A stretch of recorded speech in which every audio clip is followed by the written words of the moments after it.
Mesdames, Mesdemoiselles et Messieurs, la situation entre les États-Unis, l'OTAN et la Russie est en train de prendre une autre dimension qu'on ne pouvait même pas imaginer. C'est-à-dire, pendant que nous pensons que l'affaire-ci commence à être close, pendant que nous constatons les aveux d'échec des généraux de Volodymyr Zelensky, pendant que nous constatons les aveux d'échec de Zelensky lui-même, c'est pendant ce moment que l'OTAN se réveille.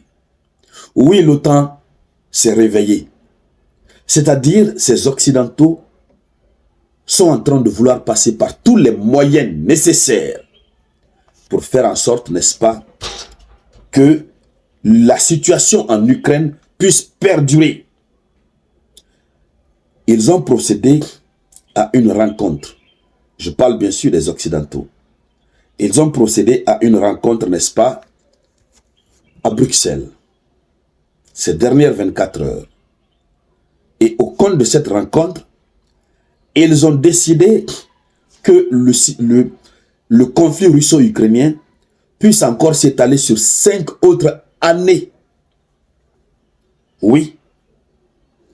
C'est-à-dire, les ministres des Affaires étrangères de l'OTAN se sont retrouvés pour, selon eux, voir dans la mesure du possible, aider un peu plus l'Ukraine. Mais de cette réunion, ils ont décidé de poursuivre la chose sur 5 ans. Oui, c'est ce qu'on peut dire. C'est ça l'interprétation. Puisqu'ils ont voté un budget, un montant colossal qu'ils doivent allouer, n'est-ce pas, à l'Ukraine, pour, disent-ils, permettre à l'Ukraine de tenir face à la Russie. Mais l'octroi de ce fonds est établi sur une période de 5 ans.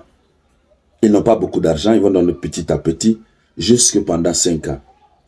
À votre avis, cela n'explique-t-il pas le fait qu'ils prévoient l'étalage du conflit sur une période de 5 ans encore? Quel est le montant qui a été proposé? Et qu'est-ce qu'ils veulent concrètement? C'est de cela que nous allons parler dans le cadre de cette vidéoconférence. Mais avant de continuer, mesdames, mesdemoiselles et messieurs, je vous demande de partager cette vidéoconférence au maximum. Partagez-la au maximum. Et laissez beaucoup de cœur. Laissez beaucoup de j'aime. Oui, ça donne un poids comme pas possible à la vidéoconférence. Ça permet à d'autres de découvrir notre vidéoconférence. Et ça permet surtout de sécuriser la vidéoconférence puisque notre page est ciblée. Parce que nous éveillons les consciences. Ça leur fait mal.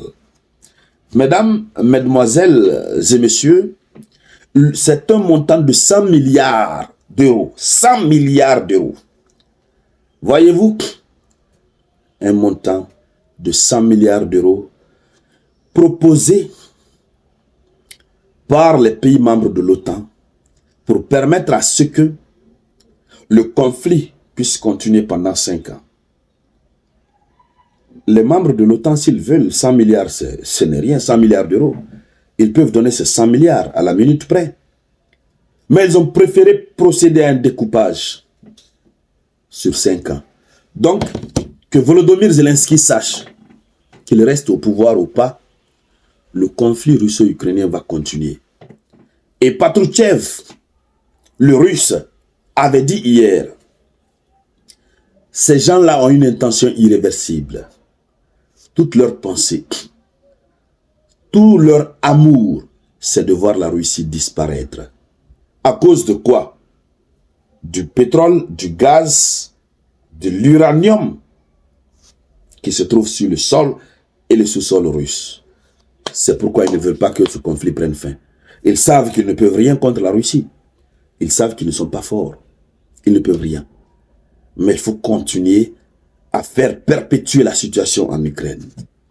Alors, on a constaté, depuis quelques mois déjà, les pays membres de l'OTAN se sont livrés à être incapables de pouvoir, n'est-ce pas, suivre la demande de l'Ukraine. Depuis quelques mois, ils ont ralenti.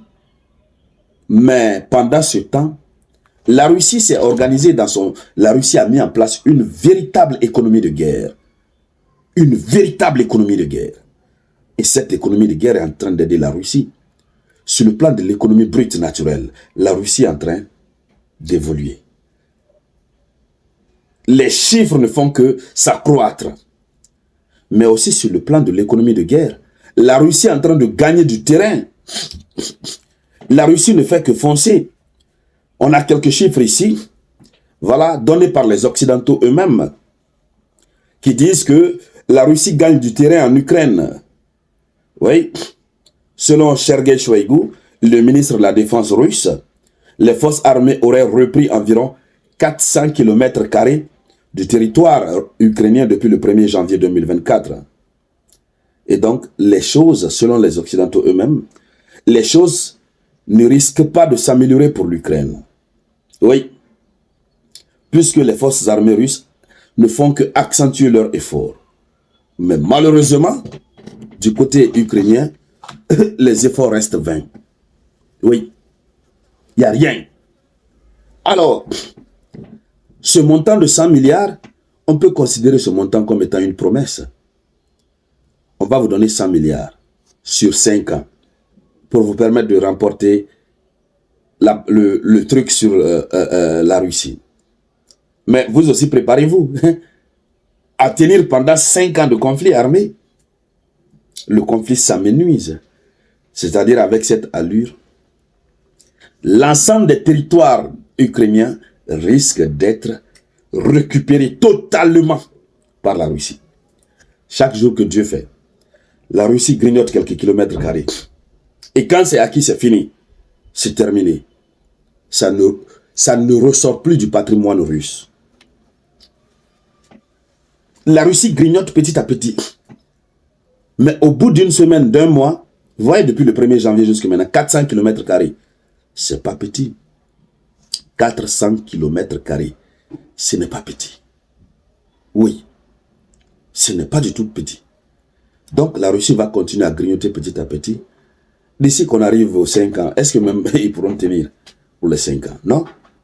Mais le problème, c'est qu'avec cette déclaration, l'Ukraine est comment? J'allais dire, l'OTAN se déclare officiellement comme étant une partie prenante au conflit russo-ukrainien.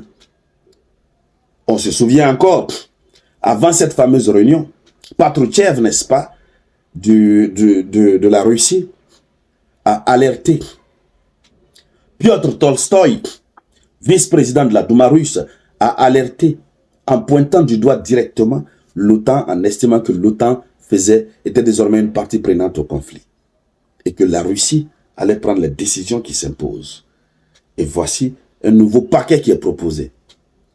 Pourquoi ne pas penser, au lieu de proposer un paquet qui va entraîner, n'est-ce pas, plusieurs cas de perte en vie humaine, pourquoi ne pas économiser?